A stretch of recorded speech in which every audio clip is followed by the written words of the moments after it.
Good morning friends. ஜெபிக்கலாம் வாங்க என்ற குடும்ப ஜெபத்துக்குள்ளாக நான் உங்களை வரவேற்கிறேன். நான் ரெவரண்ட் சேரா ஏப்ரஹாம். இந்த நாளுக்குரிய வாக்குத்தத்த வசனத்தை நாம் வாசிக்க கேட்போமாக.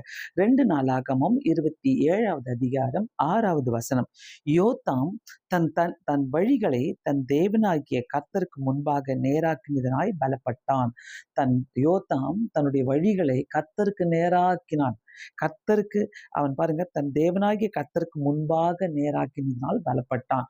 கண்டிப்பா இந்த நாளில அநேகருக்கு ஆலயத்துக்கு போக முடியாமல் இருக்கலாம், வியாதியினால போக முடியாமல் இருக்கலாம், வீட்டு பிரச்சனையினால போக முடியாமல் இருக்கலாம், பல கஷ்டங்களினால, பல வேதனையினால ஒருவேளை போக முடியாம இருக்கிறீங்க. ஒருவேளை ஆலயத்துக்கு போனாலும் ஒரு மாதிரி நிம்மதி இல்லைன்னு நினைக்கிறீங்கனாக்கா, கண்டிப்பா உங்க வழிய ஆண்டவருக்கு நேராக, தேவனுக்கு நேராக நீங்க அவருக்கு நேராக நீங்க நேராக்கும் போது, அவரை நோக்கி பார்த்து, ஆண்டவரே இதெல்லாம் நான் சிந்திக்கல, இதையும் நான் சிந்திக்கல, உமக்கு நேராக மட்டும் நான் கொடுக்குறேன் ஆண்டவரே என்று சொல்லி நீங்க ஜெபிக்கும் போது நீங்க பலப்படுவீங்க. எல்லா விஷயத்திலுமே நீங்க பலப்படுவீங்க. கண்களை மூடி நம்ம ஜெபிக்கலாம். பரலோக பிதாவே, இந்த நாளிலே இயேசு சுவாமி ஆண்டவரே, யோத்தாம் தன்னுடைய வழிகளை உமக்கு நேராக்கினான் ஆண்டவரே, உமக்கு நேராக மாற்றிக்கொண்டான் இயேசு சுவாமி. நீர் ஆண்டவரே அவனை பலப்படுத்தினீர் ஐயா.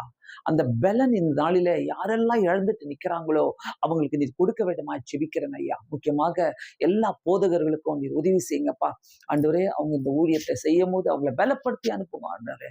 அதே மாதிரி சுவாமி, ஆலயத்துக்கு போக முடியாமல் இருக்கிறவர்களுக்காக நாங்கள் ஜெபிக்கிறோம் ஆண்டவரே.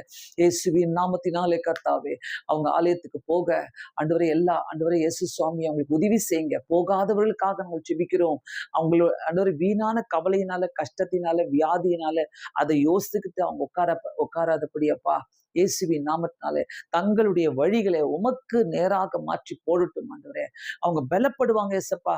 இந்த வார்த்தையின் மூலமாக நீங்க அவங்கள பலப்படுத்துங்க ஆண்டவரே. எல்லா வாலிப பிள்ளைகளையும் உங்களுடைய கரங்களில கொடுக்கிறேன் இயேசு சுவாமி. ஆலயத்துல போய் அவங்க உட்கார்ந்து ஏசப்பா உங்க துதிச்சிட்டு வந்தாலே அவங்க பலப்படுவார்கள் ஆண்டவரே. ஆண்டவரே இயேசு சுவாமி, இந்த ஜெபத்தை கேட்கிற ஒவ்வொருத்தருக்காக, தூர தேசத்துல இருக்கிற பிள்ளைகளுக்காக, குடும்பங்களுக்காக, ஹாஸ்பிட்டல் இருக்கிற வியாதியஸ்தர்களுக்காக, இயேசு சுவாமி வீட்டுல இருக்கிறவங்களுக்காக, வேதனையில இருக்கிறவங்களுக்காக, பிரிந்து போன குடும்பங்களுக்காக, எசப்பா பாவத்தினாலே சிக்கி ஆண்டவரே மாட்டிக்கொண்டிருக்கிறவங்களுக்காக நாங்கள் ஜெபிக்கிறேன் ஆண்டவரே. எல்லாத்தையும் விட்டுட்டு உமக்கு நேராக அவங்க கண்களை ஏறெடுக்கட்டும் ஆண்டவரே. இந்த நாளிலே உம்மை நோக்கி பார்க்கும் போது கண்டிப்பா கர்த்தர் ஆண்டவரே எசப்பா நீர் அவர்களை பலப்படுத்துவீர் ஆண்டவரே. அதை புரிந்து கொள்ளட்டும் இயேசு சுவாமி. ஆண்டவரே உம்மை நோக்கி ஒரு சின்ன ஜெபம் பண்ணட்டும் ஆண்டவரே. முக்கியமா ஆண்டவரே எசப்பா, வியாதியில ஆண்டவரே கஷ்டப்பட்டு கொண்டிருக்கிற ஒவ்வொரு வியாதியஸ்தருக்காக நாங்கள் ஜெபிக்கிறோம் இயேசுவின் நாமத்தினாலே அப்பா. அவங்களுடைய வாழ்க்கையை நீர் பலப்படுத்த வல்லவராய் இருக்கிறீர் இயேசு சுவாமி. இந்த நாளிலே நீர் அவர்களை பலப்படுத்தி காத்துக்கொள்ளுங்க இயேசப்பா. ஆண்டவரே யாரெல்லாம் உம்மை நோக்கி கூப்பிடுகிறார்களோ உதவி செய்யுங்க சுவாமி. எங்கெல்லாம் சபைகள் நடக்குதோ அங்கெல்லாம் உங்களுடைய பாதுகாப்பை தருவீராக. இந்திய தேசம் முழுவதும் ஆண்டவரே உங்களுடைய பாதுகாப்பை தருவீராகப்பா இயேசு சுவாமி. ஆண்டவரே உங்களுடைய கிருபை எங்களை தாங்கி கொள்ளட்டும் ஆண்டவரே. வழி நடத்துங்க.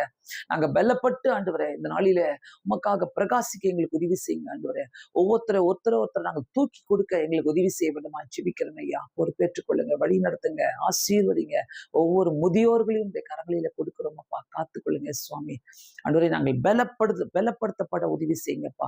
எங்களுடைய எல்லா கவலைகளும் நாங்கள் விட்டுட்டு உம்மை நோக்கி பார்க்க எங்களுக்கு உதவி செய்யுங்க. ஏற்றுக்கொள்ளுங்க இயேசுவின் நாமத்தினாலே வேண்டிக் கொள்கிறேன் பிதாவே, ஆமீன். கண்டிப்பாக இந்த ஜெபம் உங்களுக்கு பிரயோஜனமாக இருக்கும்.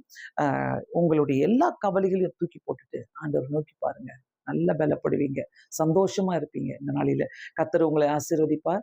Thank you so much. Happy Sunday.